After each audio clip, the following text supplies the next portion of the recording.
اشتغل. طيب احنا دلوقتي هنشرح الغسالة ايدير زانوسي فيكتوريا 6 كيلو. طريقة شرح التشغيل كله بيبدأ معايا ان السلكتور ده هو كده مفصول منه الكهرباء. مع اي برنامج انا ابتدي اختاره الكهرباء بتوصل للجهاز زي كده مثلا. بيبقى وقت البرنامج اللي انا مديه الشريحة بتاعة السلكتور بيظهر لي على الشاشة هنا.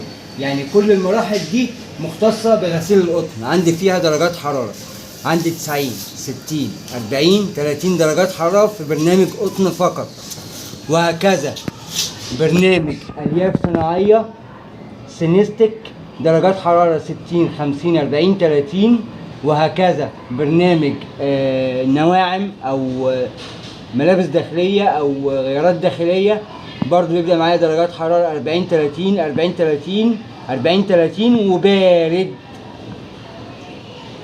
تمام. عندي حاجة اسمها ايزي ايرون، او بمعنى اصح البرنامج اللي بيشتغل فيه الحاجات اللي ما بتتكويش، عشان بتبقى درجة الحرارة بتاعته تقريبا ضعيفة جدا وسرعة العصر بتاعته بتبقى قليلة. عندي اخر مراحل اللي هي رينس اللي هي شطف، درين اللي هو صرف، سبين اللي هو عصر، ديليكت سبين اللي هو عصر خفيف، اخر حاجة قبل فصل الباور من الجهاز. تمام. عندي هنا زراير، واحد بتاع السبين بتاع سرعة العصر، بتاع درجات سرعة العصر. ممكن الغي عصر خالص زي كده، ممكن اخلي درجة اعمل شطفة اضافية رينس هولد اللي هو النقع بمعنى صح، او اخلي درجة سرعة العصر 1000 لفة في الدقيقة او 900 لفة في الدقيقة او 700 لفة في الدقيقة. كل ده ممكن انا استغنى عنه لان البرنامج بيبقى بتخزن فيه سرعة عصر معينة على البرنامج اللي انت مشغل عليه. تمام.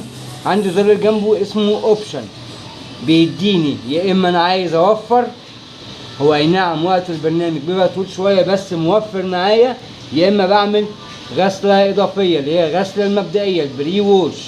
تمام. ده كده بالنسبة لزرار الاوبشن. في جنبه حاجة اسمها اكسترا رينس، شطفة اضافية. كل الحاجات اللي انا بعملها دي بتزود معايا في وقت البرنامج اللي انا مديه. تمام. لو انا عايز استغنى عن كل ده باجي عند السلكتور، بختار البرنامج بتاعي بدون اي اضافات، هيظهر لي الوقت بتاعه على الشاشة زي كده، وهضغط ستارت. الزرار ده هو اللي بيشغل وهو اللي بيوقف البرنامج توقيف مؤقت.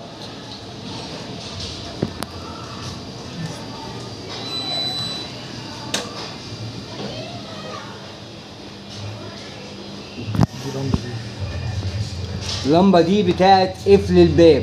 لو اللمبة دي ما نورتش وسبتت اعرفي ان الباب ما قفلش. الزرار اللي فوق ده بتاع تأخير وقت، مالكيش دعوة بيه لان احنا في مصر ما بنستخدموش هنا، او بمعنى صح ما فيش حد بيستخدم الخاصية دي، بيخلي الجهاز يشتغل وهو بعيد عنه، فمالكيش دعوة بيه خالص. الزرارين دول واحد اسمه سوبر كويك، برنامج سريع جدا، وبرنامج نايت سايكل، الغسالة بتغسل بدون اي ضوضاء.